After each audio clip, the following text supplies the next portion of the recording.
Bueno, hola alumnos, aún estoy tratando ahí está, de ver cómo hago todo esto en el aprendizaje prácticamente por PowerPoint que tengo. Bueno, vamos a continuar con obstrucción intestinal, ¿sí? Bueno, es una alteración, ¿sí?, parcial o completa del flujo continuo del contenido intestinal. Implica una obstrucción de la luz con reducción del hilio paralítico, ¿sí? Acá tenemos justamente el intestino, una parte que es el hilio, donde se llama paralítico porque la motilidad que tiene, ¿sí?, queda reducida totalmente, ¿sí? Entonces, como no puede seguir pasando el bolo, es que se produce la obstrucción. La mayoría de las obstrucciones se producen en el ilion, que es el segmento más estrecho del intestino delgado, ¿sí? Por eso se producen en ese lugar. Se dan en personas de todas las edades y se deben a hernias o adherencias. Esa es la etiología, ¿sí?, la causa más común. También se produce por residuos de fibras que pueden obstruir el intestino. Ahí está. Al obstruirse el intestino, grandes cantidades de líquido, bacterias y aire se acumulan, ¿sí?, porque eso queda tapado, entonces viene y no puede pasar, cerca de la obstrucción, lo que da lugar a una distensión intestinal. Ahí se produce fermentación, ¿sí?, por bacterias y esto contribuye a una distensión de gases, ¿sí? Por la presión intraluminal, o sea, va llegando todo y no puede pasar, ¿sí?, se disminuye la reabsorción líquida del intestino. El edema de la pared intestinal da lugar a una distensión, lo que comprime el sistema venoso y reduce el retorno. O sea, este bolo da contra la pared, en esa pared obviamente está todo vascularizado, ¿sí?, también el sistema nervioso pasa por ahí. Entonces, ¿qué sucede? Esos vasos quedan comprimidos. Sabemos nosotros, como ya lo habíamos dicho, que la sangre transporta gases y nutrientes. Bueno, como consecuencia aumenta la presión venosa, la permeabilidad capilar, ¿sí? Saben ustedes, como ya habíamos dicho, que los capilares son los vasos más pequeños, y cuando hablamos del sistema vascular es lo más finito, es como un capilar, por eso se le dice capilar, ese es el diámetro, y está formado por una única capa de células, ¿sí?, que obviamente esta única capa de células dejan o no pasar sustancias. Esto es de acuerdo a los requerimientos del organismo. Bueno, ahora se vuelve permeable, ¿sí? Entonces deja pasar bacterias, ¿sí?, a la cavidad peritoneal a través de la pared del intestino. Gran problema. Entre las causas están las adherencias, como habíamos dicho, que son bandas de tejido fibroso que comprimen la luz, las hernias, ¿sí? Uno a veces a una hernia no le da bolilla y acá se obstruye una hernia, ¿sí?, y se compromete el riego sanguíneo. Cuando se obstruye, cuando se estrangula, ¿qué quiere decir? Que se tuerce, ¿sí? Las hernias pueden ser, recuerden, inguinales, umbilicales, ¿sí? Hay distintos tipos de hernias. Tumores, sí, también es otra causa, comunes en el intestino grueso, donde la masa fecal se aloja en la zona comprimida. Neurogénicas, ¿se acuerdan que yo les decía que pasan por este intestino, que en la pared hay nervios, hay vasos, ¿sí? Neurogénica está relacionada con el sistema nervioso. Se reduce en los postquirúrgicos y en los enfermos de neumonía. Vasculares, oclusión de la arteria mesentérica, o sea, por ahí hay una arteria que se llama mesentérica, también rama de la aorta, y esta queda obstruida, por lo tanto no van a llegar nutrientes ni sangre oxigenada. Si no llegan nutrientes y sangre oxigenada, se necrosa. Las primeras manifestaciones clínicas se relacionan con el intento del organismo de superar esta obstrucción. Aumenta la actividad peristáltica, ¿sí?, los músculos, dando lugar a espasmos de dolor, ¿sí?, con disminución de los ruidos hidroaéreos ocultados. Una forma de valorar nosotros cuando hay actividad o no peristáltica, y muchas veces en un postquirúrgico, de reiniciar la alimentación del paciente, es por medio de la ocultación. Si hay ruidos hidroaéreos, se reinicia. ¿sí? Si no, no. Se lo motiva al paciente para esto, primero con una dieta líquida, pero si no hay ruidos no se puede reanudar, eso es muy importante. El usuario puede tener disminución de los ruidos y del dolor en forma alternada, primero una cosa, después la otra, después las dos juntas.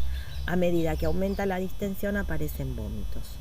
Pueden darse síntomas de hipovolemia, ¿sí? Hipovolemia sabían lo que era, una cantidad de sangre intravascular baja, como consecuencia de la salida de líquido del aparato vascular.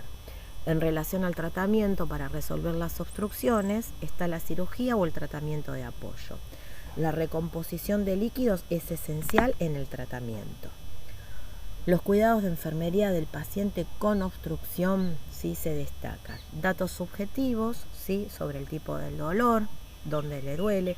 Había una mnemotecnia que tenía que ver con dónde está ubicado, sí, cuánto le duele, la intensidad, sí, cuándo le apareció, si es un dolor agudo o un dolor crónico, si es de aparición intermitente, o sea, viene y se va, o siempre me duele y tengo picos, si tengo picos de día o de noche, o sea, hay varias cosas como para hacer lo que se llama la escala del dolor.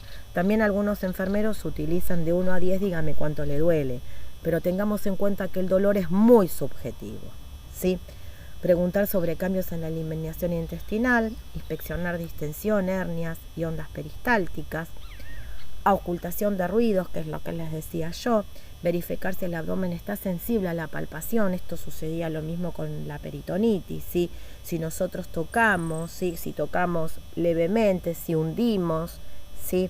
¿Cuándo duele? Porque hay sensibilidad que ya al apoyarse solamente, bueno, eso hay que tenerlo en cuenta y nos va a dar un indicio de la gravedad. Incluso también las facies del paciente, la cara del paciente. Si hay facies de dolor, que aunque el paciente no diga me duele, nosotros vemos que se está muriendo de dolor.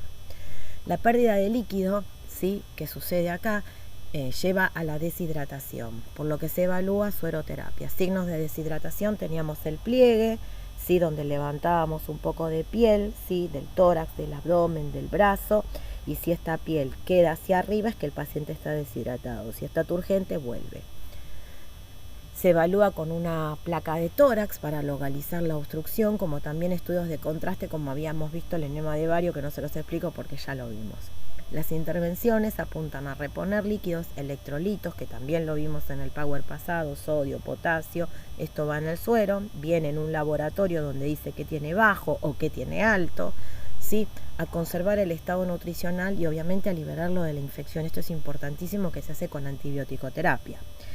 Se usa la vía endovenosa para restituir los líquidos, se coloca sonda vesical, esto es importante para verificar el patrón urinario, porque si entra tiene que salir, se entiende, no nos interesa que el paciente retenga líquido, y se evalúa también las características de esa orina. El color es importante, un color oscuro, una orina colúrica, nos puede dar la pauta de una falla a nivel del hígado, por ejemplo, ¿sí? Bueno, se coloca sonda nasogástrica que permite aliviar vómitos y distensión. Miré así porque tengo a mi gata, vení Milena. Les presento a Milena, sí, que está visitándome ahora mientras les hago el PowerPoint, por eso me distraje. Ahí está Milena. Bueno, si hay cirugía, dar la información correspondiente acerca de la misma, ya que sufre estrés y dolor, o sea, todo esto es sumamente estresante, ¿sí? Y bueno, una de las, después igual me interesaría retomarlo, la colostomía, todas las consecuencias que tiene, o sea, no es nada agradable verse joven y con una bolsa de materia fecal, es bastante triste, hay que trabajar mucho con el tema psicológico en todo esto. Bueno, el posoperatorio hay que tener en cuenta el equilibrio de líquidos, el reposo intestinal, o sea, no comer, no salir de esto y decir, bueno, me morfo la vida. El intercambio gaseoso. En un momento yo les había dicho en la primer clase que nosotros podemos no tener un problema a nivel respiratorio, pero que muchas veces un postquirúrgico se podía sí complicar con un problema de respiratorio. ¿Por qué? Porque el paciente tiene miedo de toser, tiene miedo de incorporarse, ¿sí? tiene miedo de respirar profundo, o sea, hacer una inspiración y una exhalación efectiva, entonces tiene respiraciones superficiales, no expectora, se puede complicar con una neumonía. Esto es muy importante, ¿sí? Y mantener el drenaje nasogástrico. El drenaje nasogástrico es la sonda nasogástrica, que también podemos hacer una valoración, ¿sí? Esto es muy parecido a lo que vimos en peritonitis. ¿Qué es lo que viene? Si viene bilis, si viene mucho aire, vamos a ver la bolsa muy inflada y con poco débito. Hacer una valoración en calidad y en cantidad. ¿Qué viene y cuánto viene? Pensar que algunos necesitarán derivación temporal. Justamente la derivación temporal es la colostomía. Y esto es la foto de una oclusión intestinal. Siempre con esto estoy 3 horas.